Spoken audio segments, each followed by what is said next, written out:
নবী যে পথে চলতে বলছে ওই পথে হাঁটলেই জান্নাত, ওই পথে এখন পর্যন্ত চলার মন মানসিকতা তৈরি করতে পারি নাই। কিসের আশায় রয়েছো তুমি, কার ভরসায় তুমি রয়েছো? এ বান্দা, ওয়ামাল হায়াতুদ দুনিয়া ইল্লা মাতাউল গুরুর, এই দুনিয়ার সব কিছু ধোঁকা, সব কিছু ধোঁকা।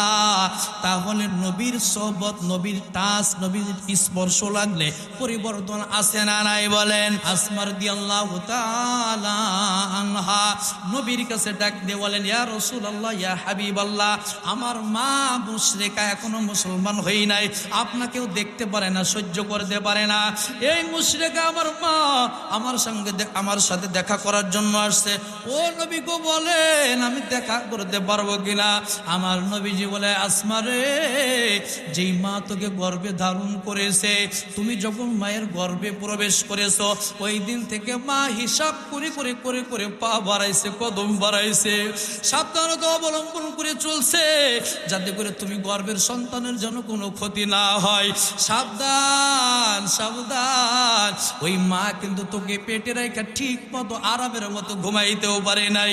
পরাণে কত কিছু চাইছে, কিন্তু সব কিছু পরাণে চাওয়ার পরেও খাইতে পারে নাই। কারণ কোন জিনিসটা খাইলে পেটের গর্ভের সন্তানের ক্ষতি হয়ে যাইতে পারে। অনেক কিছু হিসাবপত্র মিলাইয়া, অনেক হিসাবপত্র মিলাইয়া চলছে। এই জন্য তোমার মা যদিও মুশরিকা হয়, কিন্তু তার সাথে তুমি দেখা করো, সাক্ষাৎ করো, আন্তরিকতা দেখাও, নম্র ভদ্র সভ্যতার সাথে তুমি কথা বলবা, বিনয়ের সাথে তুমি কথা বলবা। সাবধান, মা যদিও হয় মুশরিকা, তারপরেও তার সাথে দুর্ব্যবহার করা যাবে না। বাবা যদিও হয় খারাপ, কিন্তু সন্তান নিজের হাতে বিচার তুলে নিবা না, কপাল পড়ে যাবে, ঠিক কিনা? আমার নবীর শিক্ষা, নবীর আদর্শ। সন্তান রে, সন্তান সাবধান, মা বাবা যতই খারাপ হোক না কেন তুই নিজ হাতে বিচার করতে পারবি না। মা বাবা যদি তোর সাথে বেইনসাফি করে, বিচার করবেন আল্লাহ, কিন্তু তুই সন্তান, তুই বিচার করতে পারবি না। কেন পারবি না জানো? এই বাবা, তোমার যে বাবা যিনি জন্ম দিলেন, এই বাবা কিন্তু রাত নেই দিন নাই, বিভিন্ন অঞ্চলে বাজার ঘাটে, ঢাকা, কখনো এক জেলা থেকে আর এক জেলায়, কখনো রোদে পড়ে বৃষ্টিতে ভিজে, কখনো দিন নাই রাত নাই, টাইম মতো খাবার নাই, ব্যবসা বাণিজ্য কাজকর্মের জন্য অনেক দূর দূরে চলে যায়। কিসের জন্য জানো? বাবা নিজে আরাম করার জন্য না, এ সন্তান ঠিক মতো তোর লেখাপড়ার খরচ দেওয়ার জন্য, এ সন্তান সুন্দর পছন্দের সেট কাপড় পোশাক গুলো তোরে কিনে দেওয়ার জন্য। এর সন্তান, তুই যে বাবার কাছে একটা বিষয় আবদার করছো, একটা জিনিস চেয়েছিলে, বাবা দিতে পারে নাই, বাবা গোপনে গোপনে কান্না করে, আল্লাহ আমার সন্তান আমার কাছে অমুক জিনিস চাইলো, আমার তৌফিক নাই, অর্থ নাই, আমি দিতে পারলাম না। বাবা গোপনে গোপনে কাঁদতে, যে কান্না কিন্তু তুমি কোনোদিনও দেখো না, ঠিক কিনা বলো?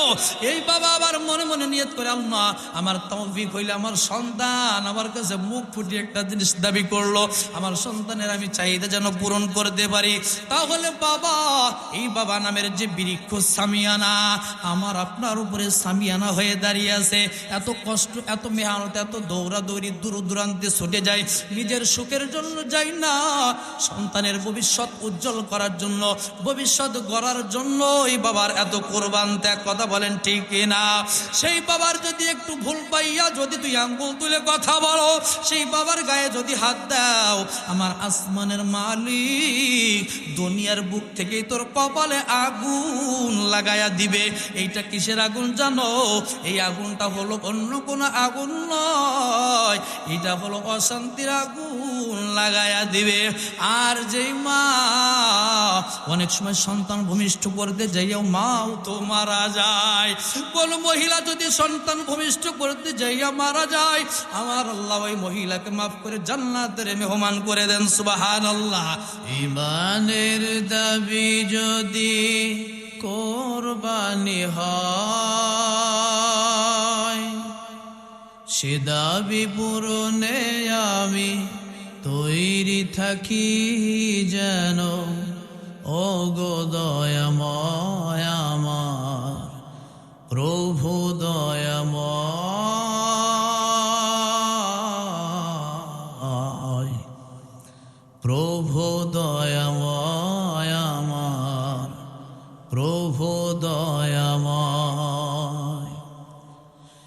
ইমানের দাবি সে তো বসে থাকা নয়, ইমানের দাবি হলো কিছু বিনিময়। সেই বিনিময় যদি কলিজার ঘাম হয়, সেই বিনিময় যদি কলিজার ঘাম হয়, সেই ঘাম দিতে আমি তৈরি থাকি যেন। ওগো দয়াময় আমার প্রভু দয়াময়,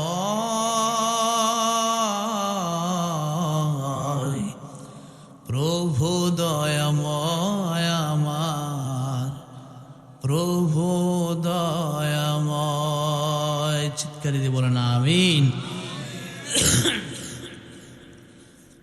আলহামদুলিল্লাহ, শুকরিয়া মালিকের দরবারে শিকদার বাড়ির উদ্যোগে আজকের যে আয়োজিত কোরআনের মাহফিল, এই মাহফিলে আমাদেরকে যুবক বৃদ্ধ এবং বিভিন্ন অঞ্চল থেকে আগত আল্লাহ তাআলা আশিকিন জাকিরিন শাকিরিন মুহিব্বিন মুরব্বিন আযম সমবয়সী কলেজের টুকরো যুবক ভাইয়েরা, স্নেহের ছোট্ট ভাইয়েরা, পর্দার আড়ালে স্থানগত শ্রদ্ধা সম্মানিত মা ও বোনেরা, সকলেই মহান মালিকের আলিশান দরবারে কালিমাতুশ শুকর আদায় করছি। যেই কনকনে শীতের মধ্য দিয়ে এখানের পরিবেশ তো মাশাআল্লাহ অনেক ভালো।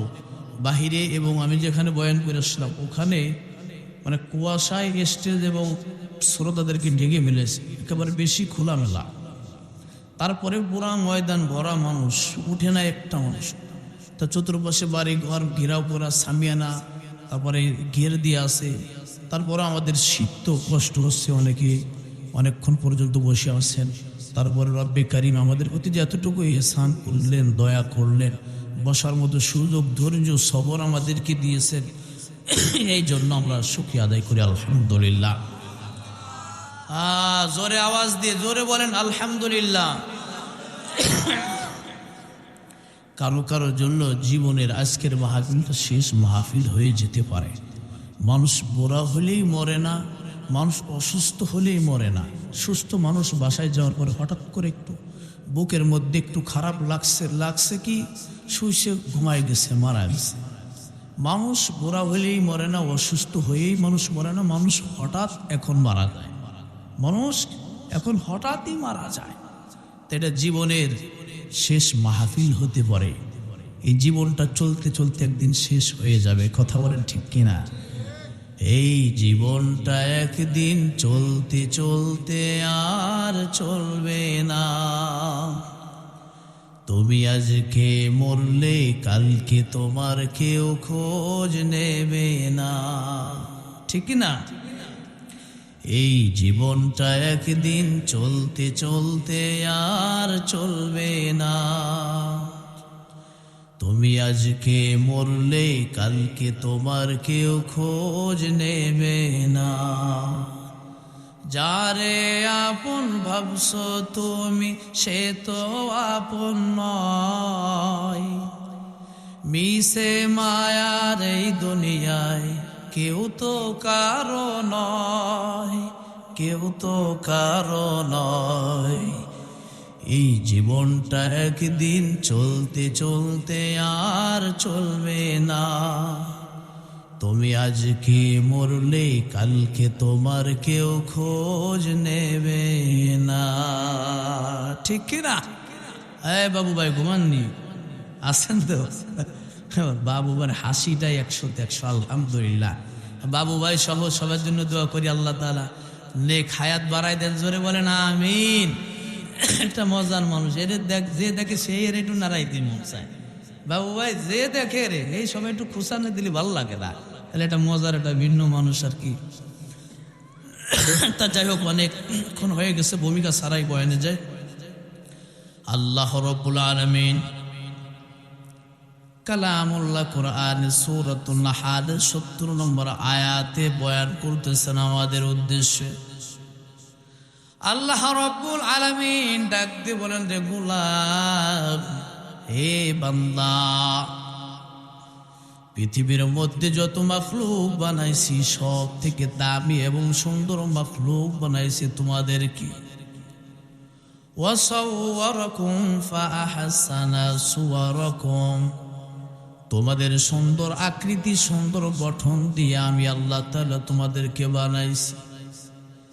কিন্তু বান্দা তুমি কি জানো দুনিয়ার সব মাখলুকগুলো দ্রুত বানাইছি, অল্প সময়ের মধ্যে বানাইছি, কিন্তু তুমি মানুষ, তোমারে অনেক সময় নিয়ে নিয়ে নিয়ে নিয়ে আমি আল্লাহ বানাইছি।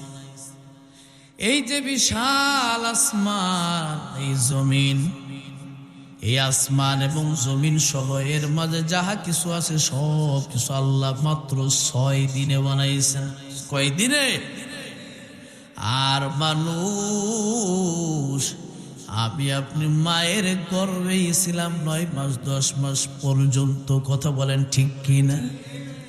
কেন আল্লাহ তাআলা এত সময় কেন রাখলেন?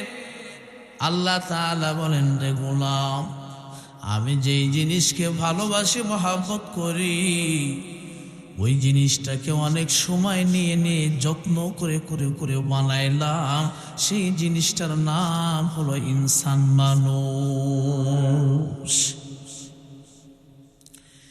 তোমাদেরকে বানানোর পর আমি আল্লাহ তাআলা ঘোষণা দিলাম, ওয়ালাকাদ কাররামনা বানি আদম, এ বনি আদম, এ আদম সন্তান, দুনিয়ার মধ্যে তোমাদের মতো ইজ্জত আর সম্মান আমি আল্লাহ পৃথিবীর কোনো মাখলুককেই দেয় নাই।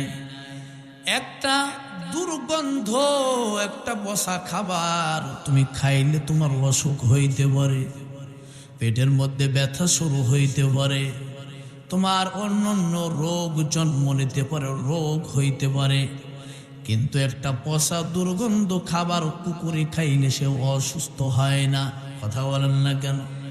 একটা পচা দুর্গন্ধ খাবার যদি বিড়ালে খায় পেটে ব্যথা হয় না, বমি হয় না, অস্থির হয় না, মাথা ব্যথা করে না, ডাক্তারের কাছে যাওয়া লাগে না।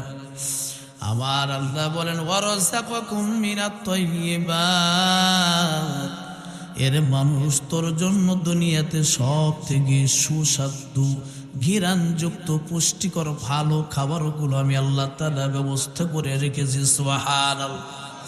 এ বান্দা, যখন যেই খাবারটা তোর মনে চায় নিজের তৌফিক অনুযায়ী সেই খাবারটা তুমি খাইতে পারো। খাবারের মধ্যে একটু দুর্গন্ধ শুরু হয়ে গেলে সেই খাবারটা তুমি ফেলে দাও, কারণ যেই খাবারটা শখ শখ করে খাও, সন্দেহ নিয়ে খাও, এই খাবারটা পেটে গেলেই তোমার নতুন করে রোগ দেখা দিতে পারে, সমস্যা হতে পারে, অসুস্থ হয়ে যাইতে পারো। কিন্তু একটা কুকুর পচা খাবার খাইলে অসুস্থ হয় না, অন্য কোনো মাখলুক খারাপ খাবারগুলো খাইয়ে অসুস্থ হয় না। আমি আল্লাহ তোরে এত মহাব্বত করি, এত ভালোবাসি, এত মহাব্বত আর ভালোবাসিয়া আমি আল্লাহ তাআলা ভালো ভালো খাবারগুলো তোর জন্য ব্যবস্থা করেছি। এর জমিনের গাছপালা তরুলতা গাছের ভালো ফল ফ্রুটগুলো তোর জন্য, ফুলগুলো তোর জন্য, নদীর মধ্যে সুস্বাদু মাছগুলো তোদের জন্য, সাগরের মধ্যে আমি আল্লাহ মাছ ধরার ব্যবস্থা করে দিলাম, কিছু মানুষের কলেজার মধ্যে সাহস ভরে দিলাম। এই মানুষ জীবনের ঝুঁকি নিয়ে সমুদ্র পথ থেকে মাছ ধরে ধরে বাজারে হাজির করে, তুমি টাকা দিয়ে কিনে খাও। এই সাগরের মাছগুলো এত সুস্বাদু আর মজাদার পুষ্টিকর, এই খাবারগুলো খাইলে তোমার শরীর ভালো থাকবে রে বনি আদম, তুমি সুস্থ থাকবা, তুমি মজা পাইবা, তোমার ভালো লাগবে, স্কিন ভালো থাকবে, শরীর ভালো থাকবে। এই জন্য জীবনের ঝুঁকি নিয়ে মানুষগুলো মাছ ধরে ধরে আনে। এসব ব্যবস্থাগুলো আমি আল্লাহ তাআলা করছি। এই সব খাবারগুলো অন্য কোনো মাখলুকের জন্য না হয়, এ বনি আদম, একমাত্র কেবলমাত্র তোমাদের জন্যই। সুবহানাল্লাহ।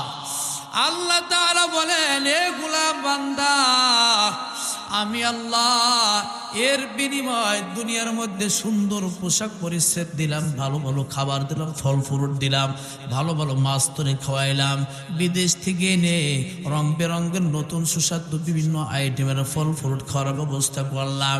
কিন্তু গোলাম, এর বিনিময় আমি তোর কাছে টাকা চাই না, পয়সা চাই না, ধন দৌলত চাই না, সম্পদ চাই না। আমি চাই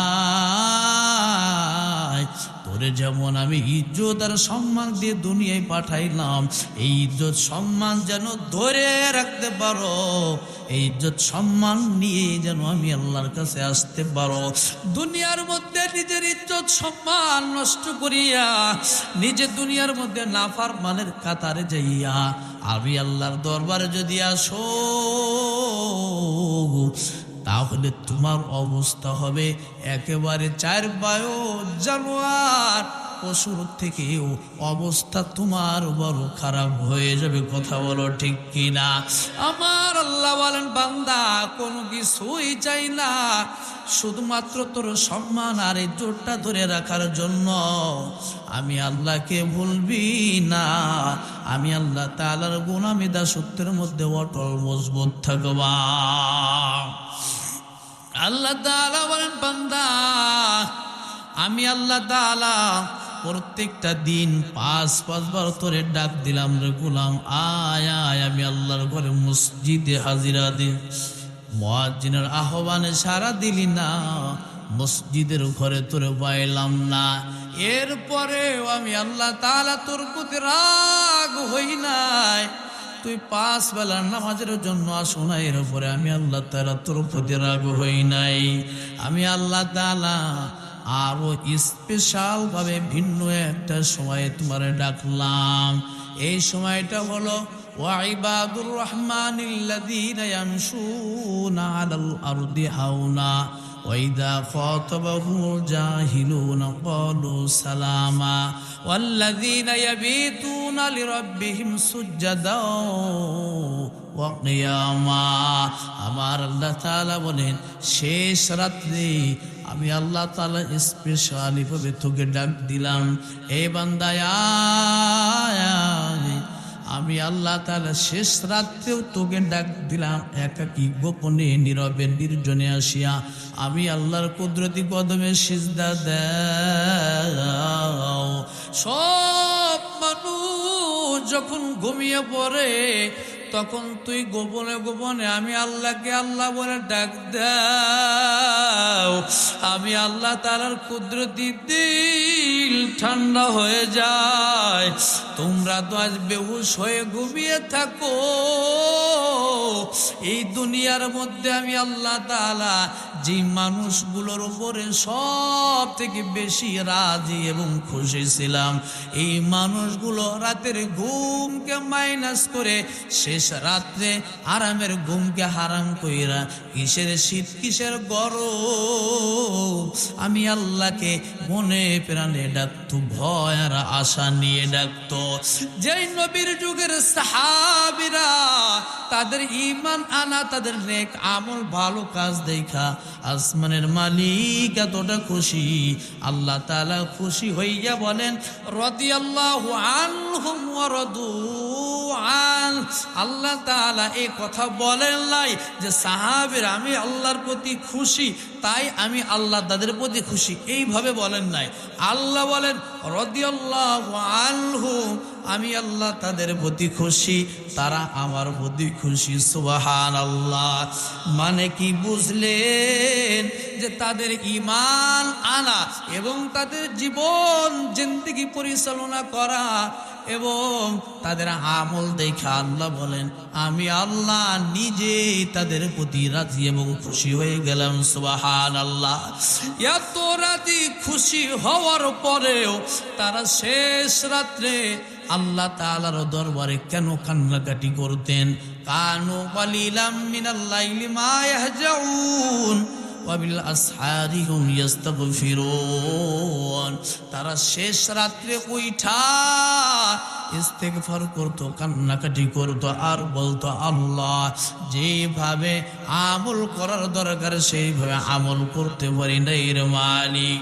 ও আল্লাহ, যেইভাবে তোমার ডাকার দরকার ডাকতে পারি নাই আল্লাহ, তোমার কাছে আশা রাখি, খাউফাও ওয়া তামা, তোমার কাছে আশা রাখি তুমি আমাদেরকে জান্নাত দিবা। আবার ভয় হয় ও মালিক, না জানি তুমি জাহান্নামে দিয়ে দাও কিনা। জাহান্নামের ভয় কেন করতেন?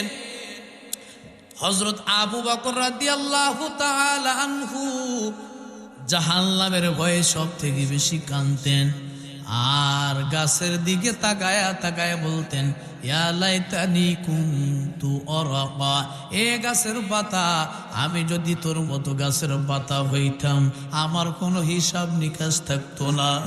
এর জমিন, আমি যদি মাটি হইতাম, আমি যদি গাছ হইতাম, আমার লাকড়ি বানাইয়া জ্বালানি বানাইয়া শেষ করে দিত, আমার কোনো হিসাব নিকাশ হইতো না। আমি আবু বকর কবরের ভয় পাই, আমি আবু বকর হিসাব নিকাশের ভয় পাই, বিচার দিবসের ভয় পাই। অন্য সাহাবীরা ডাকতে বলেন, আবু বকর, আমার আল্লাহ আপনার জান্নাতের সার্টিফিকেট দিয়েছেন। এই দুনিয়াতে জীবিত থাকতে আল্লাহ তাআলা 10 জন মানুষকে জান্নাতের ঘোষণা দিয়েছিলেন, তার মধ্যে একজন আবু বকর। আবু বকরকে বলা হয়, আরে আবু বকর, আপনাকে জান্নাতের ঘোষণা দেওয়া হলো, এরপরেও আপনি কেন কাঁদেন? আবু বকর বলে, আমি কেন কাঁদি জানো? আমি নিজেই তো একজন কাপড় বিক্রেতা, আমি নিজেই কাপড়ের ব্যবসা করি। একজন মহিলা আমার থেকে কাপড় কিনে নিয়ে গেল, কাপড় কিনে নিয়ে যাওয়ার পর কিছুদিন পরে ফিরে এসে বলল, আবু বকর রে, তোমার দোকানের কাপড় আমার পছন্দ হয় নাই, আমার টাকা ফেরাইয়া দাও, তোমার কাপড় ফেরাইয়া নাও। আবু বকর কান্না শুরু করলেন। সাহাবীরা বলে, কাপড় ফিরায় নিল, কান্নার কি কারণ? আবু বকর ডাক দিয়ে বলে, আমি হিসাবপত্র মিলায় নিলাম, তেমনি ভাবে আমার আল্লাহ যদি বলে, রে আবু বকর, আমি আল্লাহ খুশি হইয়া যে জান্নাত তোমারে দিয়েছিলাম, এরে আবু বকর, তোর জিন্দেগির আমল আমার পছন্দ হয়ে নাই, আমল ফিরাইয়া দিলাম, আমি আল্লাহর দেওয়া জান্নাত আমারে ফিরাইয়া দিয়ে। তখন আমি আবু বকরের কি উপায় হবে? আল্লাহ যদি আমার থেকে জান্নাত ছিনায়া নাই, তখন তো জান্নাতের বিকল্প জাহান্নাম ছাড়া কোনো উপায় নাই। ওই জাহান্নামে আমি কেমন করে থাকবো, সহ্য করব কেমন করিয়া? এর হাসারার মুসলমান, শিকদার বাড়ির মুসলমান, ব্যাপারী পাড়ার মুসলমান, এ মাঝি পাড়ার মুসলমান, শুনে নাও, আজ তাদের মতো দামি মানুষ আমরা হইতে পারি নাই। তামাম দুনিয়ার মানুষ একত্রিত হইয়া আবু বকরের সমান হতে পারবে নাকি বলেন? এরপরে আবু বকর যে কবরের ভয়ে কান্না করলো, আমার আপনার চোখে কেন পানি নাই? আমার আপনার কলিজার মধ্যে একটু কম্পন ধরে না? আমার আপনার অন্তরটা একটু নরম হয় না? এই শিকদার বাড়ির থেকেও তো কত মানুষ কাপড়ের 3টা টুকরা কাপড় বইরা কবরে চইলা গেছে। আমার আজাদ শিকদার ভাইয়ের একজন ভাই ছিল, ওই যে গত 1 বছর হবে আনুমানিক মারা গেলেন। রাস্তায় দেখা হলে আমারে সালাম দিতেন, খুবই সম্মান করতেন, কথা বলতেন। আল্লাহর বান্দা তিনি দুনিয়া থেকে বিদায় নিয়ে, এরে বন্ধুরা আমার, আশরাফিয়া মাদ্রাসার পাশে চির নিদ্রায় শায়িত, তিনারা জানাজার নামাজে শরীক ছিলাম এবং তারা দাফন কাপড়ের কাজেও শরীক ছিলাম। এই মানুষটা বিদায় 1 বছর হয়ে গেল দুনিয়ার থেকে বিদায়। আমি ইমাম নূরে আলম সিদ্দিকী এখনো পর্যন্ত তার ভালোবাসার কথা ভুলতে এখনো পর্যন্ত পারি নাই। তার কথা মনে আসলেই তার ব্যবহারের কথা মনে হয়। এর বন্ধুরা আমার, তিনি যে দেখলে সম্মান শ্রদ্ধা করতেন, ভালোবাসতেন, মহাব্বতের সাথে একটা সালাম দিতেন। বলেন দুর্বল হয়ে গিয়েছিলেন, তারপরও দেখলে মুরব্বী মানুষ যতটা সুন্দর, দাড়িগুলো চুল দাড়ি সাদা হয়ে গেল। এই মানুষটা দেখলে এই মুরব্বী মানুষ একটা মুস্কি হাসি দিয়ে কথা বলতেন। এর বন্ধুরা আমার দৃশ্যটা কিন্তু আমি ভুলে যাই নাই, তাকেও বন্ধু ভুলে যায় নাই। ভুলেই যদি যাইতাম কথাগুলো বলতে পারতাম না, কি বলেন? এইটাই দোয়া, এইটাই দোয়া। একজন আলেম উলামা যদি একটা মুসল্লিকে মনে রাখে, একটা মানুষের ব্যবহারের কথা মনে রাখিয়া যদি দিল খুশি হয়, এর বন্ধুরা আমার গত পরশু দিন আমি মাদারীপুর থেকে বয়ান করে হাসারা নামলাম গাড়ির থেকে। কিছু যুবকেরা অটোতে করে আমাকে পৌঁছায় দিল বাসা পর্যন্ত। আমার সাথে একজন সফর সাথীও ছিল। এর বন্ধুরা আমার গত পরশু দিনের কথা, রাত্রের কথা, গভীর রাত্র হয়ে গেল। এ বন্ধুরা আমার মাদ্রাসার পাশ দিয়ে যখন আসি গোরস্থানের দিকে, আমি তখনও তাকায়া তাকায়া দেখেছি আর নিজের মনটারে বুঝতেছি আজ এই কুমারপাড়ার জমিনে মাদ্রাসা সংলগ্ন এই বিশাল গোরস্থান, এখানে কত শত শত হাজার মানুষ ঘুমিয়ে আছে। আমি একটু গাড়িটা রানিং অবস্থায় ব্রিজের উপরে উঠা গেছে, এরপরে একটু বাঁকা নজর দিয়ে শেষ দেখাটা দেখি আর নিজের মনকে বুঝাইতেছি এখানে আমার কত নিজের পরিচিত মানুষও ঘুমায় আছে, এখানে কত অপরিচিত যুবক যুবতী ঘুমিয়ে আছে। এর থেকেও যদি শিক্ষা না নেয় কবে আমাদের হুঁশ ফিরবে? তবে আমার একটা গুণ হলো, কবরস্থান দিয়ে যখনই যাই কমপক্ষে 3 বার ইখলাস রানিং অবস্থায় বলি। আর এই গভীর রাত্রেও বলি, আল্লাহ এই কবরস্থানে আমার যত পরিচিত অপরিচিত যত মানুষ মোমেন মোমেনাত ঘুমিয়ে আছে, ও আল্লাহ কবরের জগৎ বড়ই ভয়ঙ্কর। কবরের জগৎ নীরব নির্জনতার ঘর, সাথী নাই বাতি নাই। আল্লাহ যতটুকু দোয়া দরুদ পড়লাম তুমি ফিরাইয়া দিও না রে মালিক।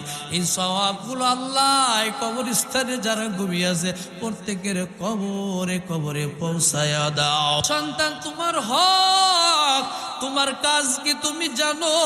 তুমি গোরস্থানের পাশ দিয়ে যখন যাও তখন মা বাবা কবর থেকে ডাক দিয়ে বলে, তু তাওয়াঙ্গার কাজটা ইয়াদ মালে মা ইদা মা গাফিল সুদি হালে মা। এ সন্তান আমার বানানো ঘরে তুমি ঘুমাও, আমার টাকা দিয়ে ক্রয় করা জমিনের মধ্যে তুই বিল্ডিং উঠাইছো, আমি তো কিছু নিয়ে আসি নাই। এই জায়গা জমি ঠিক করতে যাইয়া কত দৌড়াদৌড়ি কত কষ্ট করা লাগছে আমার। আর সর্বশেষ সম্বল 3টা টুকরা কাফনের কাপড় দিয়া শেষ বিদায় আমারে দিয়েছো। এর থেকে বাড়াবাড়ি করার কোনো সুযোগ ছিল না। এর সন্তান কিছু তোর কাছে চায় না। তুই যখন কবরের পাশ দিয়ে যাইবি কমপক্ষে সূরা ফাতিহা ইখলাস পড়িয়া একটু দোয়া দরুদ পড়িয়া হাতটা বাড়াইয়া আমরা মা বাবার জন্য একটু দোয়া করিয়া যাইও। এ মুমিন মুসলমান, মা বাবা কবর থাক চাই না থাক, কবরস্থান দেখলে একটু তাকাইবা, মায়ার নজরে নজরে তাকাইবা আর বলবা আমার মতো শক্তিশালী কত যুবক কত পুরুষ। ও পর্দার আলার আম্মা জানেরা শুনো, কবরস্থানের পাশ দিয়ে গেলে বেহুশ হইয়া চলবেন না, একটু কবরস্থানের দিকে তাকাইবেন আর নিজের মনটার বুঝ দিয়া বলবেন আমার মতো কত সুন্দরী নারী স্বামীর সংসার সারিয়া স্বর্ণ অলংকার গহনা দাবি দাবি সব শাড়িগুলো ওই বন্ধুরা আমার শোকেসের মধ্যে রাখিয়া শেষ বিদায়ের এক কালারের সিলাইবিহীন সাদা কাপড় 5টা টুকরা নিয়া কত মহিলাও কবরে শুয়ে আছে। এই চিন্তা যদি কোনো মহিলা করে দুনিয়ার হায়াতের জিন্দেগিতে তার দ্বারাই গুনাহ বেপরদায় চলা সম্ভব নয়। কথা বলেন ঠিক কিনা? এ বন্ধু বাচ্চা হারুনুর রশিদ তিনার স্ত্রী জুবাইদা খাতুন খাতুন, তিনি এমন একজন আল্লাহওয়ালা মহিলা, এমন একজন দামি নারী ছিলেন, যেই নারীটা ইন্তেকালের পর একজনকে স্বপ্ন যুগে দেখা দিল। জিজ্ঞেস করা হয়, ও জুবাইদা, আমার আল্লাহ তোমার সাথে কেমন আচরণ করছে? জুবাইদা ডাক দিয়ে বলে, আমার আল্লাহ আমারে জান্নাত দিয়েছেন, জান্নাতের নিয়ামত দিয়েছেন। এবার ডাক দিয়ে বলে, রে জুবাইদা, তোমার স্বামী বাচ্চা হারুনুর রশিদ, তাকে তুমি দিয়া, ওই স্বামীকে বলিয়া বলিয়া তাকে দিয়া তুমি ওই মক্কার জমিনে বিশাল নদী খনন করে দিয়েছো হাজিদের পানি পান করার জন্য। জুবাইদা নদী খাল হিসাবে এখনো পরিচিত। বন্ধুরা আমার, ও বন্ধু, তদানীন্তন সময়ে এই মহিলা স্বামীকে দিয়া হাজিদের জন্য পানির ব্যবস্থা করে দিলেন, খাল খনন করলেন। বন্ধুরা আমার, দুনিয়ার মধ্যে নারীরা স্বামীর কাছে কত কিছুই দাবি করো, কত কিছু চাই, কত আবদার করে। অমুক জিনিস আমাকে কিনে দিবা, অমুক রঙের শাড়ি দেখলাম, অমুক ডিজাইনের অমুক মডেলের 3 পিস দেখলাম, অনলাইনে অর্ডার করতে চাই, তুমি টাকাগুলো দিবা। অমুক ডিজাইনের অলংকার দেখলাম, তুমি বানাইয়া দিবা। অমুক ডিজাইনের আংটি দেখলাম, তুমি আমারে বানাইয়া দিবা। আমার আগামী ঈদে অমুক সময় আত্মীয় বাড়ি যাব, বাবার বাসায় যাব, বোনের বিয়েতে যাব, অমুক অমুক জিনিস আমারে বানাইয়া দিবা। এ আম্মা জানেরা, কত কিছু দাবি করলা, কোনো নিষেধ নাই, কিন্তু এমন কিছু স্বামীর দিয়ে করাও যার সব কবরে শুইয়া শুইয়াও যেন বাও। কথা বলেন ঠিক কিনা? কমপক্ষে স্বামীকে দিয়ে তো নিজের সব চাহিদা পূরণের জন্য স্বামীকে বাধ্য করো, স্বামীর মনটা গলায় দিয়েছো। কিন্তু জুবাইদাকে যদি মডেল বানাও, কমপক্ষে স্বামীকে দিয়ে একটা ভালো কাজ তুমি করাইয়া যাইবা, এই সওয়াবে প্রতিদান স্বামী কবরে পাইবে। ও আম্মা জান, আপনিও কবরে পাইবেন। আল্লাহ তাআলা দুজনের কবরে সব পৌঁছায় দিবেন, কাউকে মাহরুম করবেন না। সুবহানাল্লাহ। এই জুবাইদা খাতুন শুধু খাল খনন করছে তা নয়, এই জুবাইদা তিনার রাজমহলের জন্য 3000 হাফেজে কোরআনকে এই মহিলা নারী হাফেজ যারা, তাদের 3000 হাফেজাদেরকে রাজমহলের চাকরির ব্যবস্থা করিয়ে দিয়েছিলেন। আল্লাহু আকবার। 3000 হাফেজা মেয়ে তাদেরকে চাকরি দিলেন। বলে কি চাকরি? বলে এই রাজ দরবারে কোনো নর্তকীর কোনো ঠাঁই নাই, এই রাজদরবারে কোনো নাচ গান হবে না, এই রাজ দরবারে কোনো বেহায়াপনা অশ্লীলতা চলবে না, এই রাজ দরবারে কোনো মদের আসর চলবে না, এই রাজ দরবারে কোনো মদ পান করা চলবে না, গাঁজা খাওয়া চলবে না, কোনো নিশাগ্রস্ত ব্যক্তির ঠাঁই এই জমিনে নাই, এই রাজ দরবারে নাই। বাদশা হারুনুর রশিদ তিনি যেমন আল্লাহওয়ালা, তার স্ত্রী তার থেকে আরো বেশি গুণবতী, ধার্মিক, বেশি আল্লাহওয়ালা। সুবহানাল্লাহ। জুবাইদা ডাক দিয়ে বলে, স্বামী, 3000 হাফেজ মেয়েকে এই রাজমহলে চাকরি দিলাম। কি চাকরি? বলে এই রাজমহলের গেটের কাছে তোমরা 5 জন হাফেজ থাকবা। কি করবা? অল টাইম কোরআনের তেলাওয়াত করবা, মাস গেলে মোটা অঙ্কের বেতন নেবা, টাইম মতো ঘুমাইবা, টাইম মতো তোমরা খানা পিনা করবা, গোসল করবা। আর এক ব্যাচ আসবে, তারা এসে কোরআনের তেলাওয়াত করবে। রাজমহলের অন্যত্রে অন্য সাইডে একদল কোরআনের হাফেজা মেয়েরা কোরআন তেলাওয়াত করবে, আর এক সাইডে কোরআন তেলাওয়াত করবে। এই রাজমহলে শুধু কোরআন তেলাওয়াতের আওয়াজ, এছাড়া অন্য কোন আওয়াজ চলবে না। কোরআনের এতটা সম্মান আর ইজ্জত করার কারণে, এরে বন্ধুরা আমার, স্বপ্ন যোগে ওই মহিলা ডাক দিয়ে বলতেছে, রে জুবাইদা, 3000 হাফেজা মেয়েকে চাকরি দিলি, হয়তো আমার আল্লাহ এর বিনিময়ে জান্নাত দিয়েছে। জুবাইদা বলে, না না না না, এই আমলটা আল্লাহর ভালো লেগেছে, নেকি জমা দিয়েছেন, কিন্তু একটা কারণে আমার আল্লাহ আমার প্রতি এত খুশি হইয়া জান্নাত দিয়েছেন। কি গুণটা হইল, যখন আমি জুবাইদা ক্ষুধার্ত অবস্থায় একটু খানা খাইতে বসলাম, তখন নামাজের ওয়াক্ত হয়ে গেল। মুয়াজ্জিনের কণ্ঠে মিনার থেকে আজানের আওয়াজ ভেসে আসলো। মুয়াজ্জিনের কণ্ঠে যখন আল্লাহু আল্লাহু আকবার বলে আওয়াজ আসছে। আমি ঘরের মধ্যেই বসা, কোনো পরপুরুষ আমার সামনে ছিল না। আমি ক্ষুধার্ত অবস্থায় এক লোকমা খাবার উঠাইয়া মুখের কাছে নিলাম, খাবারটা খাইব। এমন সময় আমার আল্লাহর নামের আওয়াজ আমি শুনতে পাই। তখন খাবারের লোকমা রাখিয়া লক্ষ্য করে দেখলাম আমি জুবাইদার মাথার কাপড়টা একটু সরে গেছে। আল্লাহু আকবার মানে আল্লাহ সব থেকে বড়, আল্লাহ সব থেকে বড়। আল্লাহর নাম শোনার পরে আমার খাওয়া কাজটা বড় না, আল্লাহর নাম শোনার পরে আমার কাজকর্ম করা বড় না। আল্লাহর নাম শোনার পর দুনিয়ার সব কাজ তুচ্ছ হয়ে যায়। দুনিয়ার কোনো কাজ আমি আর করতে পারি না, কারণ আমার হৃদয়ে আছে আল্লাহর প্রেম, আমার অন্তরে আছে আল্লাহর মহব্বত আর ভালোবাসা। আমি জুবাইদা কি করলাম জানো? সঙ্গে সঙ্গে খাবার বন্ধ করিয়া মাথার কাপড়টা টেনে দিয়ে মাথা ঢেকে দিলাম সুন্দর করে। বলে কার সম্মানে? বলে আল্লাহর সম্মানে। আমার আল্লাহর নামের জিকির হয়, মুয়াজ্জিনের কণ্ঠে আজানের ধ্বনি যখন কানের মধ্যে আসলো, মাথায় সুন্দর করে কাপড়টা দিয়া আদবের সাথে বসিয়া প্রত্যেকটা আজানের শব্দের জবাব তিনি দিলেন।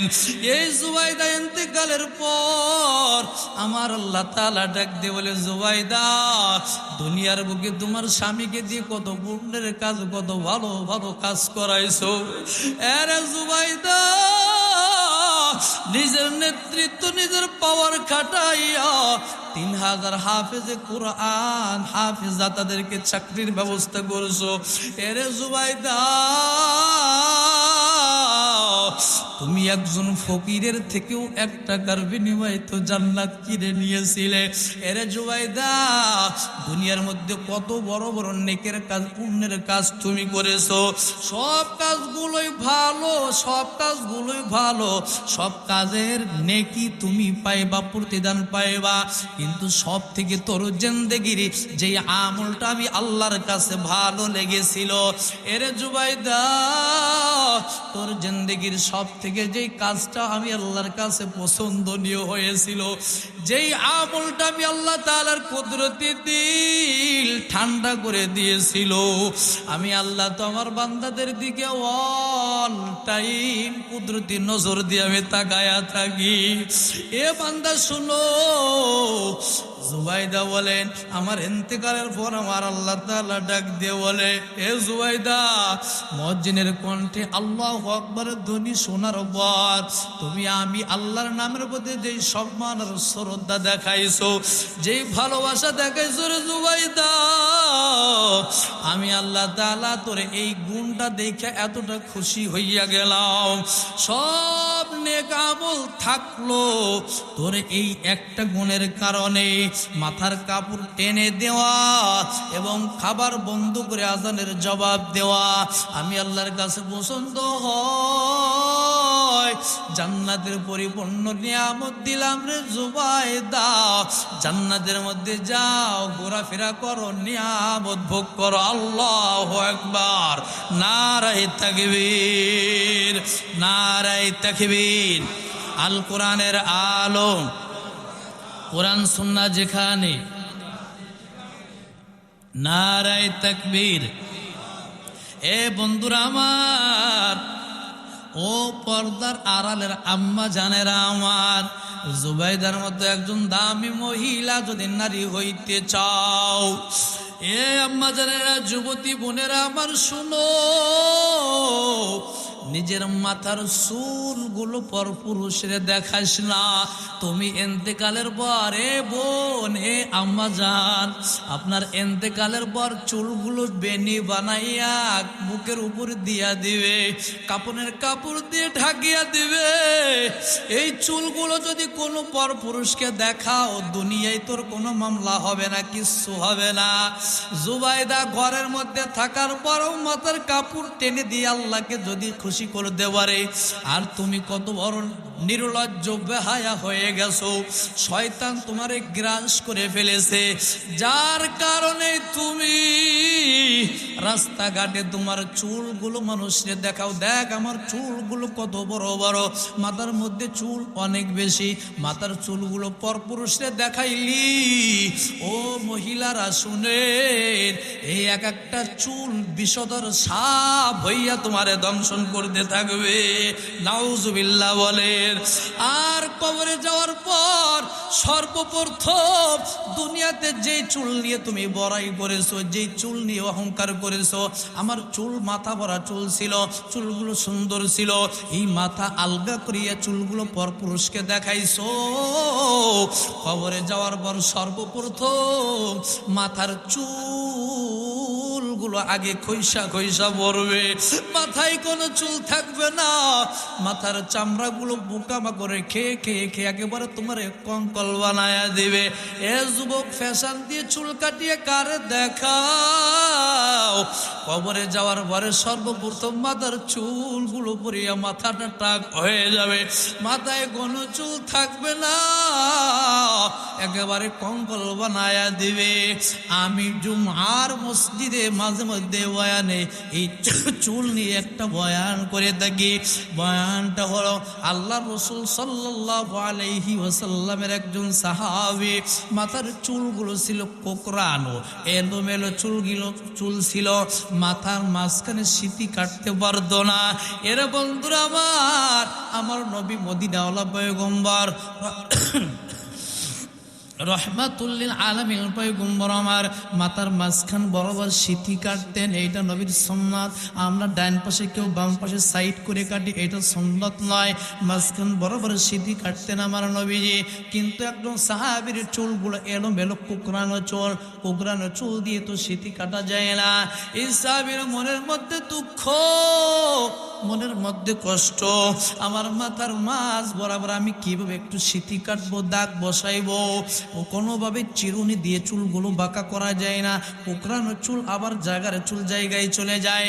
অবশেষে মনে দুঃখে আর কষ্ট এক খণ্ড লোহার খণ্ড নিয়া আগুনের মধ্যে ঢুকাইয়া দিল। এরে বন্ধুরা আমার, কামারের দোকানে যাই বা কয়লার মধ্যে উত্তপ্ত আগুনের মধ্যে যত বড় শক্তিশালী লোহা দিক না কেন গলে একেবারে লাল টকটকা হয়ে যায়, ঠিক কিনা বলেন? তেমনি বাবু একটা লোহার খণ্ড আগুনের মধ্যে দিয়ে দিল। অনেকক্ষণ দীর্ঘক্ষণ লোহার খণ্ডটা রাখছে, রাখার পর লোহার খণ্ডটা নিয়া মাথার মাঝখান বরাবর চেপে ধরেছে। চেপে ধরার সাথে সাথে চুলগুলো পুড়ে পইরা গেছে, মাথার মাঝখান বরাবরের চামড়াটা পুইরা চিরদিনের জন্য দাগ হয়ে গেছে। মুহূর্তের মধ্যে বেহুশ হয়ে চিৎকার দিয়ে জমিনে পড়ে গেছে। দীর্ঘক্ষণ পর হুশ ফিরে আসছে, তাকে সুস্থ করা হলো। বলা হলো, এর সাহাবী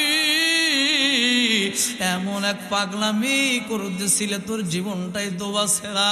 সাহাবী ডাকতে বলে, আমার জীবনও যদি যায়, আমার নবীর রং আমি ধরতে চাই। রঙ্গে সুন্নাত রঙ্গে ইয়াজদানি বুয়াদ, রঙ্গে সুন্নাত রঙ্গে ইয়াজদানি বুয়াদ, সিবগাতুল্লাহ দাসে কুরআনি বুয়াদ। কেউ যদি আল্লাহর রং ধরতে চায়, সে যেন আমার নবীর রঙে রঙিন হয়। আমার নবীর সুন্নতের রং যার মধ্যে থাকবে, ওই ব্যক্তি আমার আল্লাহর রং পেয়ে যাবে। সুবহানাল্লাহ। ওই যুবকটা বলে, আমার মাথার চুল উঠা গেল, চামড়া পুড়ে গেল, যেখানে চামড়া পুড়া মিশে গেছে এখানে আর কোনোদিন চুল গজাবে না, চিরদিনের জন্য মাথার মাঝ বরাবর স্মৃতি হয়ে গেল, আমার নবীর সঙ্গে মিলে গেল। এইটাই আমার সুখ, এইটাই আমার শান্তি। সুবহানাল্লাহ। এর বন্ধু, আর একজন সাহাবীর কথা বলতেছিলাম, যে সাহাবীর নাম হলো আবু মাহজুরা। হযরত বিলাল রাদিয়াল্লাহু তাআলা আনহুকে আমার নবীজি ডাকতে বলে, রে বিলাল, এই মক্কা বিজয় হলো। এই মক্কা বিজয় হওয়ার পর এর বিলালকে বিজয়ের আজানটা দিবে।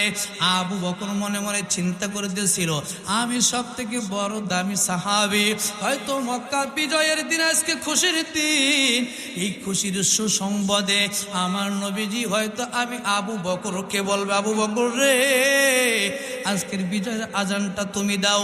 ওমর মনে মনে খুশি, নবীজি আমাকে বলবে ওমর বিজয়ের আজানটা তুমি দাও, কারণ স্বাধীনতার ঘোষক যিনি তার নাম এখনো আমরা জানি কি জানি না। আজ বিজয়ের ঘোষণা যিনি দিলেন তাকে যেমন সবাই মনে রাখছো, স্বাধীনতার নায়ক বাংলাদেশের যিনি তাকেও যেমন মনে রাখছো, তেমনি ভাবে ওই মক্কার জমিনে লক্ষ লক্ষ সাহাবীদের নিয়ে যখন বিজয়ের বেশে নবীজি আমার গেলেন, এই বিজয়ের ঘোষণা মানে আজানটা কে দিবে? কে দিবে রে? বড় বড় কত সাহাবী রয়েছে, সবাই মনের মধ্যে আশা আল্লাহ রসুল হয়তো আমাকে দিয়ে আজানটা দিয়াবেন। কিন্তু না না না, এমন একজন মানুষকে অর্ডার করবেন যা কেউ কল্পনাও করতে পারে না। বলে কে সেই মানুষ? বলে হাফসার বিলাল কালো গোলাম। ওই বিলালকে আমার নবী ডাক দে, বলে এ বিলাল তুমি কই কই, আয় আয় রে বিলাল আয়। আজকের বিজয়ের আজান কেউ দিবে না, কেউ দিবে না, চিরদিনের জন্য স্মরণীয় হয়ে থাকবে।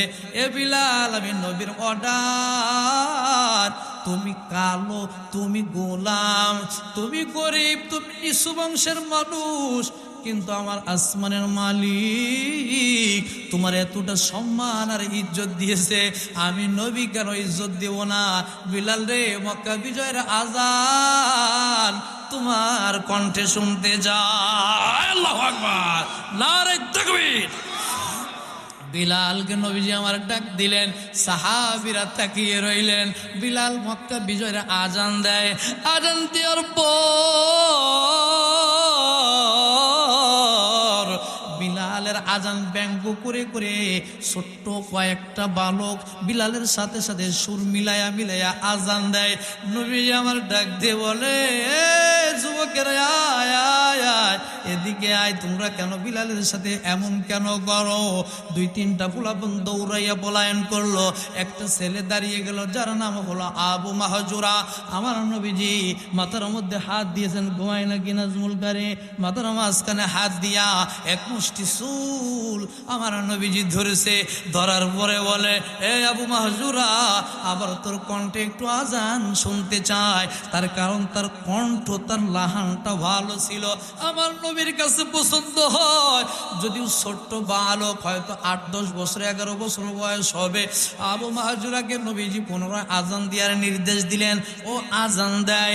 আজান দেওয়ার পর আমার নবীজি তার মাথার চুল ছেড়ে দিয়ে পুরা শরীরের মধ্যে হাত বুলাইয়ে দিলেন আর বললেন, বারাকাল্লাহু ফিকা ওয়া বারাকাল্লাহু আলাইকা। এ আবু মাহজুরা, আমি দোয়া করে গেলাম আল্লাহ তাআলা তোর ভিতরে এবং বাহিরে বরকত আর বরকত দিয়ে দেন।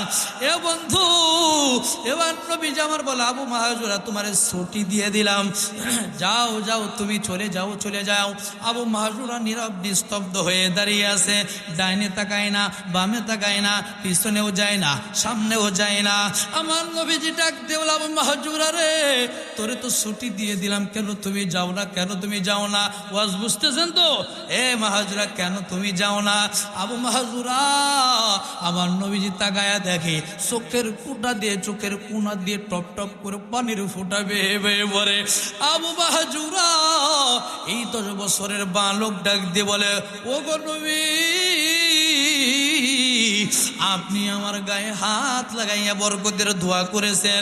আমার আল্লাহ আপনার স্পর্শে আপনি টাচ করেছেন, এই বরকতে আমার আল্লাহ আমি আবু মাহজুরার অন্তরের জগৎ পরিবর্তন করে দিয়েছে। ও গো নবী, আমি আবু মাহজুরা কোথাও যাব না, কোথাও যাব না। আমার নবী মুহাম্মাদুর রাসূলুল্লাহ সাল্লাল্লাহু আলাইহি ওয়াসাল্লাম, আমার নবী মুহাম্মদ যেই দিকে যাবে আমি আবু মাহজুরাও নবীর পিছু পিছু সেই দিকে যাব। আল্লাহর খুশি যে পাওয়া যায় নবীর ভালোবাসায়, নবীর ভালোবাসায়। চিৎকার দিয়ে বলেন ঠিক কিনা?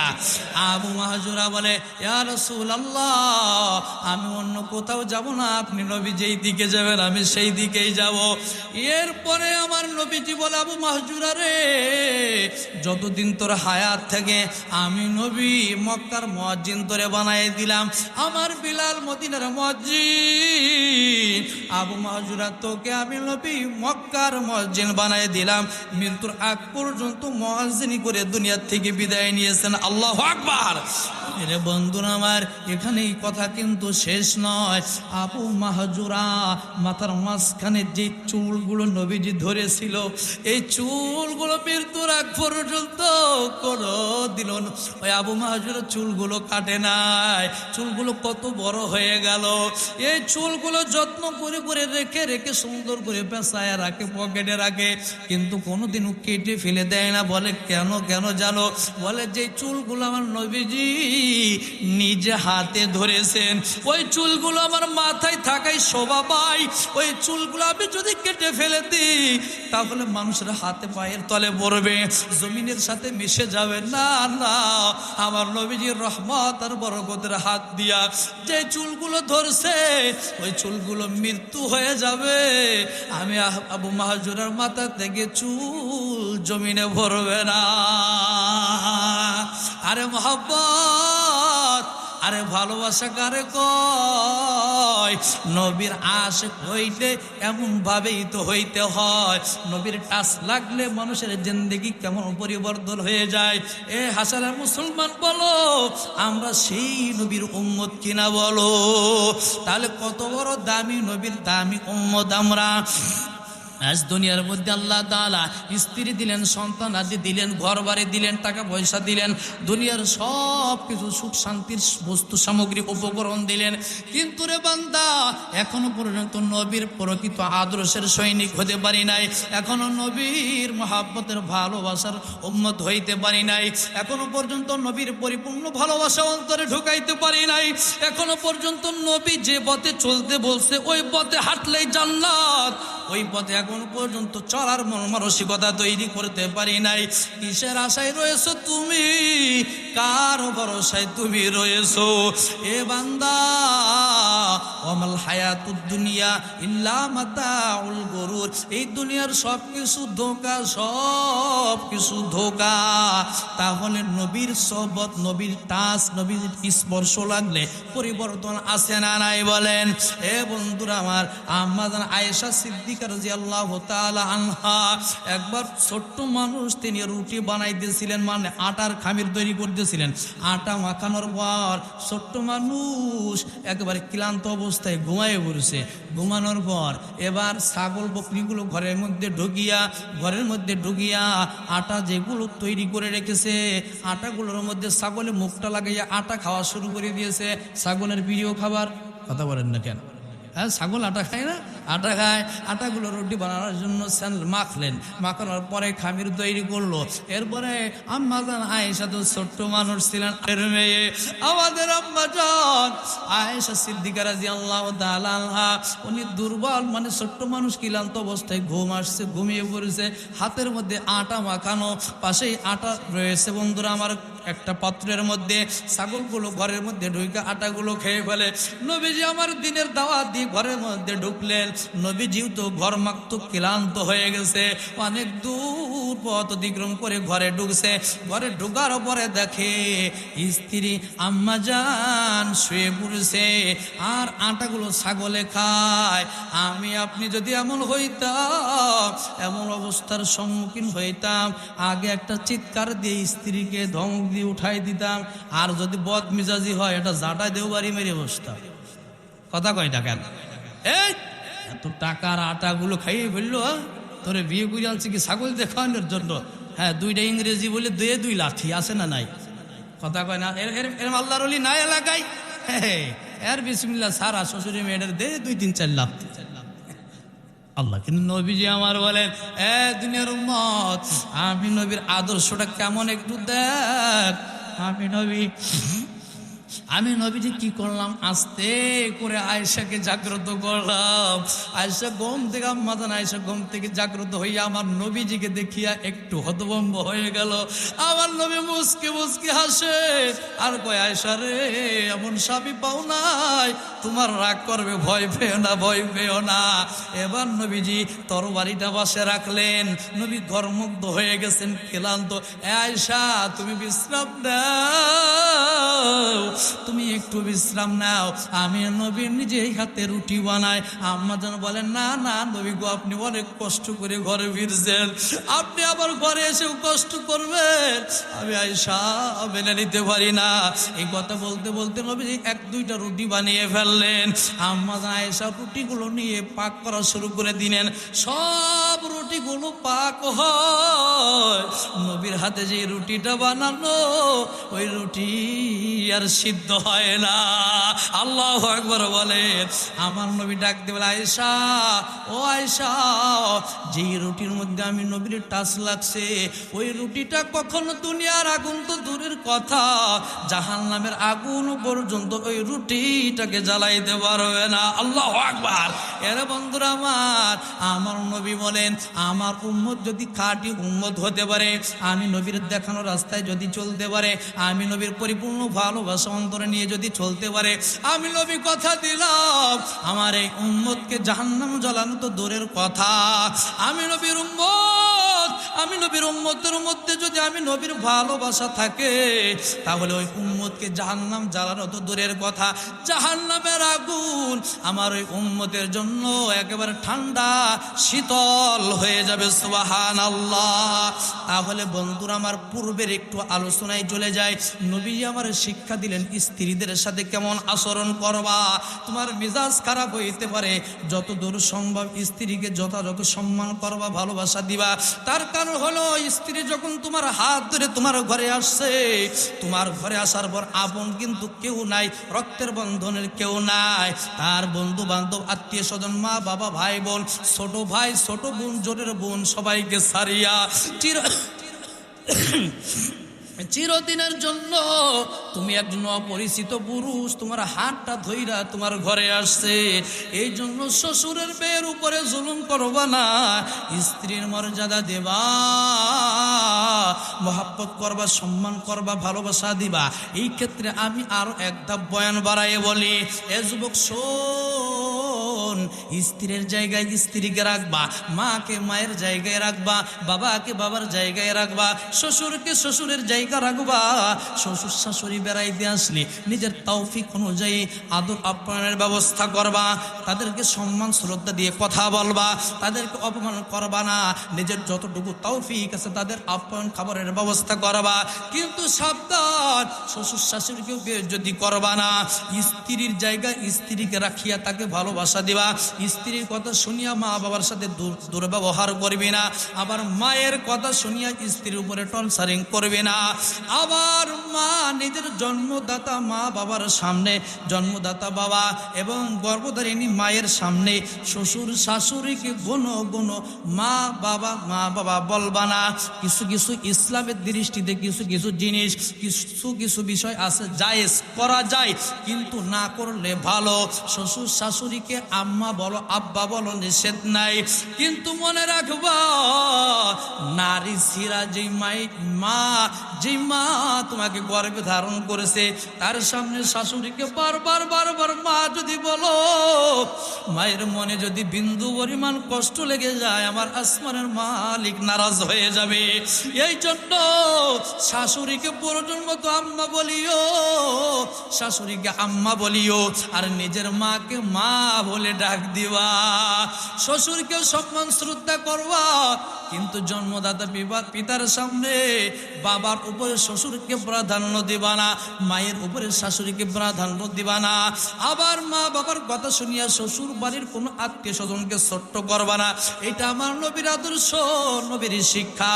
আসমা রাদিয়াল্লাহু তাআলা আনহা নবীর কাছে ডাক দিয়ে বলেন, ইয়া রাসূলুল্লাহ, ইয়া হাবিবাল্লাহ, আমার মা মুশরিকা, এখনো মুসলমান হই নাই, আপনাকেও দেখতে পারে না, সহ্য করতে পারে না। এই মুশরিকা আমার মা আমার সাথে দেখা করার জন্য আসছে। ও নবী গো, বলেন আমি দেখা করতে পারবো কিনা? আমার নবীজি বলে, আসমা রে, যেই মা তোকে গর্ভে ধারণ করেছে, তুমি যখন মায়ের গর্ভে প্রবেশ করেছো, ওই দিন থেকে মা হিসাব করে করে করে করে পা বাড়াইছে, কদম বাড়াইছে, সাবধানতা অবলম্বন করে চলছে, যাতে করে তুমি গর্ভের সন্তানের জন্য কোনো ক্ষতি না হয়। সাবধান সাবধান। ওই মা কিন্তু তোকে পেটে রেখে ঠিক মতো আরামের মতো ঘুমাইতেও পারে নাই। পরাণে কত কিছু চাইছে, কিন্তু সব কিছু পরাণে চাওয়ার পরেও খাইতে পারে নাই। কারণ কোন জিনিসটা খাইলে পেটের গর্ভের সন্তানের ক্ষতি হয়ে যাইতে পারে। অনেক কিছু হিসাবপত্র মিলাইয়া চলছে। এই জন্য তোমার মা যদিও মুশরিকা হয়, কিন্তু তার সাথে তুমি দেখা করো, সাক্ষাৎ করো, আন্তরিকতা দেখাও, নম্র ভদ্র সভ্যতার সাথে তুমি কথা বলবা, বিনয়ের সাথে তুমি কথা বলবা। সাবধান, মা যদিও হয় মুশরিকা, তারপরেও তার সাথে দুর্ব্যবহার করা যাবে না। বাবা যদিও হয় খারাপ, কিন্তু সন্তান নিজের হাতে বিচার তুলে নিবা না, কপাল পড়ে যাবে, ঠিক কিনা? আমার নবীর শিক্ষা, নবীর আদর্শ। সন্তান রে, সন্তান সাবধান, মা বাবা যতই খারাপ হোক না কেন, তুই নিজ হাতে বিচার করতে পারবি না। মা বাবা যদি তোর সাথে বেইনসাফি করে, বিচার করবেন আল্লাহ, কিন্তু তুই সন্তান, তুই বিচার করতে পারবি না। কেন পারবি না জানো? এই বাবা, তোমার যে বাবা যিনি জন্ম দিলেন, এই বাবা কিন্তু রাত নেই দিন নাই, বিভিন্ন অঞ্চলে বাজার ঘাটে, ঢাকায় কখনো এক জেলা থেকে আর এক জেলায়, কখনো রোদে পড়ে বৃষ্টিতে ভিজে, কখনো দিন নাই রাত নাই, টাইম মতো খাবার নাই, ব্যবসা বাণিজ্য কাজকর্মের জন্য অনেক দূর দূরে চলে যায়। কিসের জন্য জানো? বাবা নিজে আরাম করার জন্য না, এ সন্তান ঠিক মতো তোর লেখাপড়ার খরচ দেওয়ার জন্য, এ সন্তান সুন্দর তোর পছন্দের সেট কাপড় পোশাকগুলো তোরে কিনে দেওয়ার জন্য। এর সন্তান, তুই যে বাবার কাছে একটা বিষয় আবদার করছো, একটা জিনিস চেয়েছিলে, বাবা দিতে পারে নাই, বাবা গোপনে গোপনে কান্না করে, আল্লাহ আমার সন্তান আমার কাছে অমুক জিনিস চাইলো, আমার তৌফিক নাই, অর্থ নাই, আমি দিতে পারলাম না। বাবা গোপনে গোপনে কাঁদতে, যে কান্না কিন্তু তুমি কোনোদিনও দেখো না, ঠিক কিনা বলো? এই বাবা আবার মনে মনে নিয়ত করে, আল্লাহ আমার তৌফিক হইলে আমার সন্তান আমার কাছে মুখ ফুটিয়ে একটা জিনিস দাবি করলো, আমার সন্তানের আমি চাহিদা যেন পূরণ করতে পারি। তাহলে বাবা, এই বাবা নামের যে বৃক্ষ সামিয়ানা, আমার আপনার উপরে সামিয়ানা হয়ে দাঁড়িয়ে আছে, এত কষ্ট, এত মেহনত, এত দৌড়াদৌড়ি, দূর দূরান্তে ছুটে যায়, নিজের সুখের জন্য যাই না, সন্তানের ভবিষ্যৎ উজ্জ্বল করার জন্য, ভবিষ্যৎ গড়ার জন্য এই বাবার এত কোরবান ত্যাগ। কথা বলেন ঠিক কিনা? সেই বাবার যদি একটু ভুল পাইয়া যদি তুই আঙ্গুল তুলে কথা বলো, সেই বাবার গায়ে যদি হাত দাও, আমার আসমানের মালিক দুনিয়ার বুক থেকে তোর কপালে আগুন লাগায়া দিবে। এইটা কিসের আগুন জানো? এই আগুনটা হলো অন্য কোনো আগুন নয়, এটা হলো অশান্তির আগুন লাগায়া দিবে। আর যেই মা অনেক সময় সন্তান ভূমিষ্ঠ করতে যাইয়াও মাও তো মারা যায়, কোন মহিলা যদি সন্তান ভূমিষ্ঠ করতে যাইয়া মারা যায়, আমার আল্লাহ ওই মহিলাকে মাফ করে জান্নাতের মেহমান করে দেন, সুবহানাল্লাহ। তাহলে জীবনের ঝুঁকি নিয়ে যেই মা আমাকে আপনাকে প্রসব করলো, দুনিয়ার আলো বাতাস দেখাইলো, এই মায়ের গায়েও তো কত কুলাঙ্গার পোলা লাথি মারছো, কত কুলাঙ্গার, কত নাফরমান ওই মায়ের গায়েও তো হাত তুলেছো, লাঠি দিয়ে আঘাত করছো। আমার নবী বলেন দুনিয়া এবং পরকালের উন্নতি কামিয়াবি যদি পেতে চাও মায়ের দোয়া নাও, মায়ের দোয়া নাও। মা বাবার গায়ে যারা হাত দিলি দুনিয়ায় বাইসে থাকতে তোরা হাতে পছন্দ লাইগা যাবে, মরণের একদিন আগে হইলেও হাতে পছন্দ লাইগা খৈসা খৈসা পড়বে, না হয় সড়ক দুর্ঘটনায় হঠাৎ অ্যাক্সিডেন্ট হয়ে মারা যাইবি। মায়ের গায়ে যারা হাত দিয়েছো যদি জীবিত থাকে পা দুইটা জড়াইয়া বুকের মধ্যে পা লাগাইয়া মাফ চাইয়া নাও, না হলে দুনিয়ার মধ্যে আল্লাহর গজব তোরে গ্রাস করবে, হঠাৎ করে তোরে ধরবে, তুই শেষ হয়ে যাইবে, হঠাৎ মরণ দিবে, গজবের মরণ, না হয় তোর হাত পা অবশ হয়ে যাবে, প্যারালাইসিসের রোগী হয়ে যাইবা।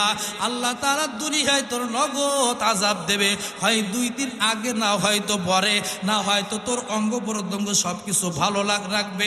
তোর ঘরে এমন একটা সন্তান আল্লাহ পাঠাইবে যেই সন্তান 14 গোষ্ঠীর জ্বালায়ে ছাড়বে। কথা বলেন ঠিক কিনা?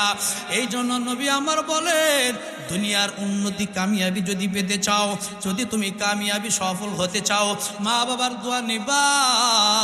আমার আল্লাহ বলেন ওয়াকফিদ লাহুমা জানাহাল যুল্লি মিনার রাহমা, মা বাবার সাথে যখন কথা বলবা বিনয়ের ডানা বিছায়া দাও। বলে বিনয়ের ডানা কেমন?